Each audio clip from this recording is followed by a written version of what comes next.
자, 오늘 아침에 보면 한중 수교 30년. 그래서 92년에 지금 한중 수교를 했습니다. 그리고 이제 30년이 지났는데 그동안에 처음 수교할 때는 6.25 때 파병까지 하겠다던 대만을 냉정하게 버리고 중국과 수교할 때 중국의 이 수교가 새로운 시대의 방향이고 또 엄청난 국가적 이익이 있을 것처럼 생각을 했습니다. 그래서 대만에게 좀 배신을 때리는 그런 행태로 중국하고 수교를 했죠. 자, 그런데 지금 수교 30년 동안에 보면 나중에는 이제 중국이 지완이다. 2000년 이제 한 10년대 전후로 그런 생각이 확 퍼졌죠. 미국은 끝났다. 한국은 중국하고 경제적으로도 같이 가야 되고 정치적으로도 동반자여야 된다. 자, 이런 이야기들이 많았습니다. 그런데 그 수교 30년 동안에 지금 한국인의 중국에 대한 인상을 보면요. 가면 갈수록 안 좋아졌습니다. 2019년에 중국의 실타 51.5였는데 지금 이번에 70.3이고 또 중국이 좋다는 11.8%밖에 안 되고 어느 쪽도 아니다가 17.9라고 중앙일보에서 보도했습니다. 중국이 싫다 70.3. 그리고 중국에 대한 부정평가 이유가 사드 보복 등 강압적 행태, 역사 갈등, 일당 지배, 한국을 존중하지 않는다. 중국 정치 지도자의 은행이 비호감이다. 등이 많습니다. 사드 배치는 어떻게 생각하냐니 사드 운용을 정상화하되 추가 배치는 반대한다라는 게 한국 사람들의 58.4라는 거예요. 한국 사람도 이미 중국을 욕하면서도 중국에 상당히 순치되어 있는 것 아닌가 저는 그렇게 생각합니다. 자, 이거는 지금 중앙일보고요. 동아일보에서는 MZ세대 2030 20명을 상대로 조사를 했는데 79%가 중국이 싫다. 북한하고 일본보다도 호감도가 낮다. 그래서 왜 그러냐 하니 김치 한복이 중국에서 기원했다 하고 홍콩 시진압, 신장 위구르 인권 침해, 기업들에 대한 첨단 인재 기술 정보 유출, 지적 재산권 침해, 그리고 공산당 일당 독재, 그리고 사드 경제 보복 등을 이유로 들었다는 거예요. 자, 그러면서 중국에서는 말 잘못하면 생명이 위협된다. 이런 부분을 젊은 사람들이 싫어하는 이유로 들었고요. 자, 이건 동아일보고 급격히 늘어난 한국인에 대한 중국인 비호감도가 매경에서는 80%에 달했다고 합니다. 그래서 중국이 싫다가 80%. 자, 중국이 싫다가 80%, 2002년, 20년 전에는 싫다가 31%밖에 안 됐어요. 자, 호감도에 있어서는 북한이 29.4, 일본이 29인데 중국은 23.9라고 합니다. 논리적으로 왜 그런지에 대해서 설명하는 데 보면 좀 앞뒤가 안 맞는 이야기를 하고 있는 것도 있지만 전체적으로는 중국이 싫다라는 것이 보편적이 되었다고 보입니다. 자, 이런 기사도 주말에 있었습니다. 착한 중국인은 1989년에 다 죽었다. 한국 MZ세대 반중정서 확대. 그래서 80%의 한국인이 대체로 중국에 부정적이고, 근데 이것은 어디서 나왔는가 하면 지난번에도 제가 살짝 언급드렸습니다만은 미국의 여론조사기관 퓨 리서치 센터가 지난 2월부터 6월까지 4개월 동안 전 세계 19개국 국민 2만 5천여 명을 대상으로 중국에 대한 부정적 이미지를 조사한 결과 한국인 80%가 중국에 대해서 부정적인 인식을 갖고 있다는 거예요. 자, 일본의 반중 여론은 87%였고 19개국 조사 대상 중 제일 높았고 호주가 요즘 많이 충돌하죠. 호주가 86%, 스웨덴 83%, 미국이 82%. 그래서 이 한국의 반중 여론은 이념보다는 이익 또는 구체적 피해와 연관되어 있다는 겁니다. 그래서 아까 사드 문제에 대해서 한국 사람이 답하는 꼴을 보면 한국 사람들의 중국에 대한 반중이 체계적이지 못하다는 거예요. 퓨 리서치 조사에서는 대중관계는 경제적 이익보다 인권이 중요하냐는 물음에 미국 진보의 78, 보수의 63이 그렇다 했는데 스웨덴은 진보 91, 보수 83이 동의했어요. 그래서 중국 관계에 대해서 인권이 경제적 이득보다 중요하다라고 미국, 스웨덴 같은 데서는 다 그렇게 답했는데 한국은 보수 40, 진보 28만 그렇게 답을 했다는 거예요. 한국 20대가 중국을 싫어하는 이유에 대해서 한국 시립대 하남석 교수와 그 제자들이 발표한 지난해 11월 논문에 따르면 교양 없는 중국인 48.2, 독재와 인권 탄압 21.9, 사드 외교 문제 13.4, 동북 공정 3%라고 말을 했다는 겁니다. 그러니까 지난 30년간 한중 양국의 관계는 경제적 서로 간의 이득 위에는 아무것도 없었다는 거예요. 그래서 경제 인적 교류에서는 최대주의적 성과가 있었지만은 안보 분야에서는 최소주의적 관계만 유지됐다. 그래서 북한과 북핵 문제에 대해서 입장이 달랐던 것도 양국이 공동의 가치가 만들어지는데 실패했다는 거예요. 그래서 이미 2000년대 중반부터 우호적 강정이 한계에 달했다는 거예요.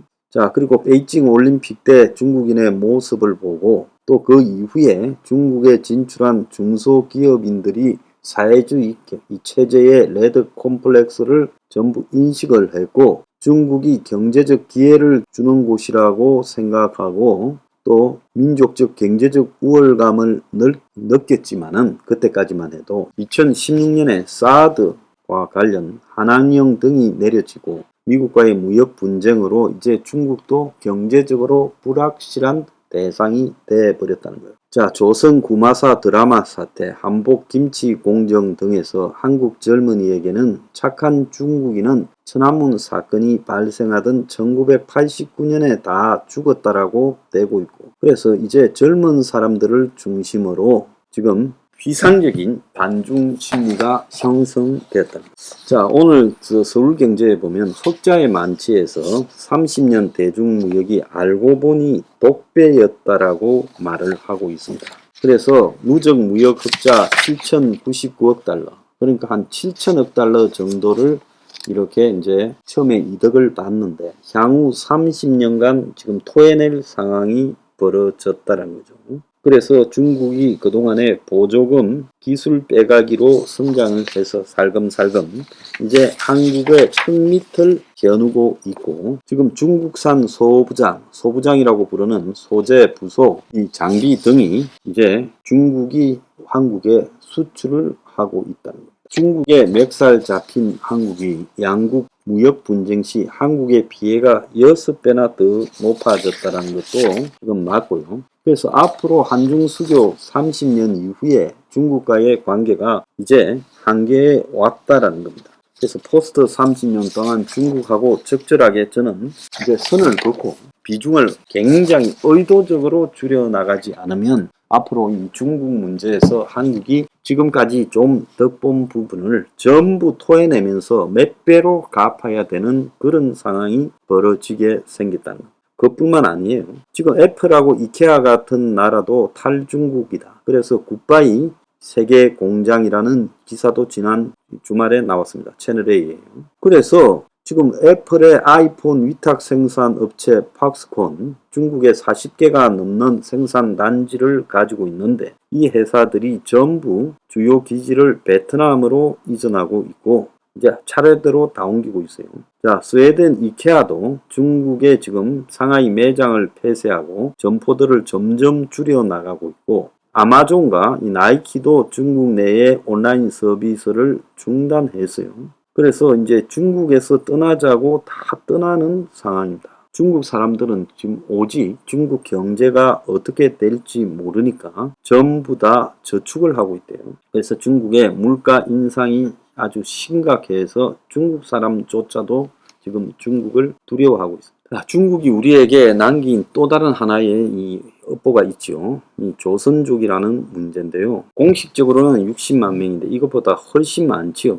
그래서 이 사람들이 지금 늘어나고 있는 반중 정서에 조선족에 대한 심리적 거리도 굉장히 커지고 있고 자, 그래서 조선족들도 지금 돌아가려고 하고 있다는 겁니다. 그래서 공식 지금 조선족 체류자는 60만 6,207명입니다. 지난 7월에요. 올해 7월에. 2018년만 해도 70만 8천에서 한 10만 명 정도가 들어갔죠.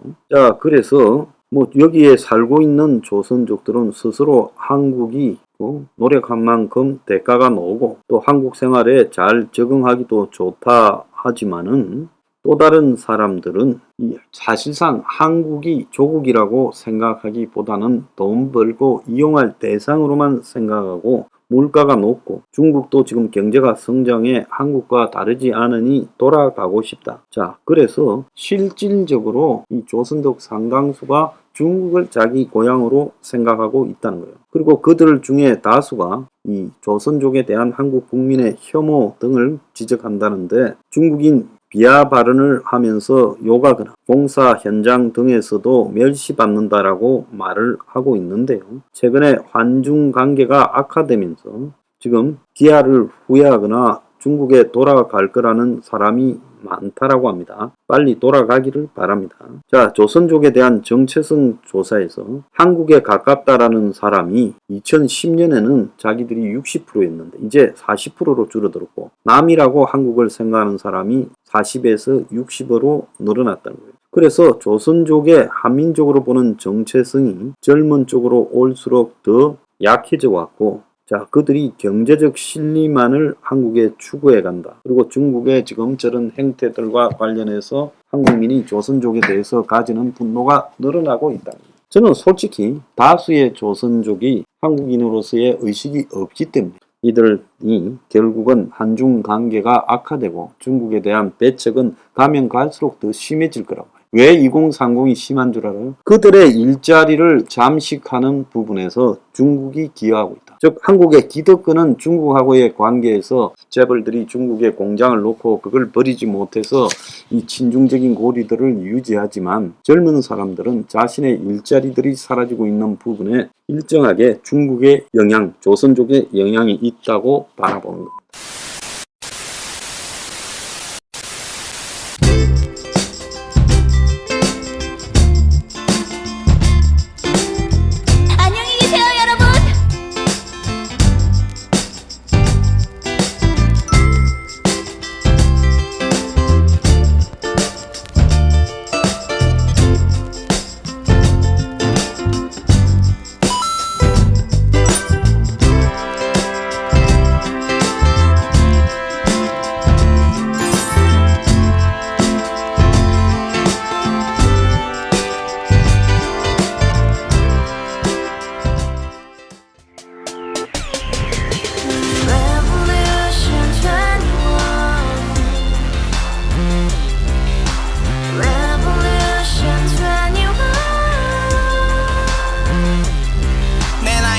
월세 30 코인빚만 300 서울에 온 지 벌써 10년 아둥바둥 버텼지만 여전히 난 반지 하에 제왕 곰팡이 연문제약 내비랭 깡통 망통 완전히 폭망 구시원 창문만큼 작아진 내 꿈 연애 결혼 내 집 모든 게 헛꿈 1년 전 떠난 여친 울며 말했지 같이 써봤자 평생 가본 게 꼭꼭꼭하지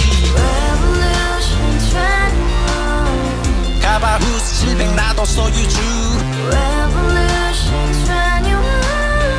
가바후스 700 나의 소유주 택시기사 우라부지 마트캐셔 울어무니 우리 집안 다 털어봤자 후줄 그래 개선민 내 미래 거기서 팍 끝난 거지 팍 더 이상 노력 따윈 괴물이 스펙 찾아서 말리 비오는 날 알바 잘려 맨날 학원 날 개쳐 발려 밤비 내리는 양화대교 홀로 걷고 있을 때 현수막에 아로 새겨진 평당 700짜리 아파트 다같이 소리 질러 혁명 21 가바후스 700 나도 소유주 가바후스 700 나의 소유주 We live together in the house, brand new day, and your dream had just begun.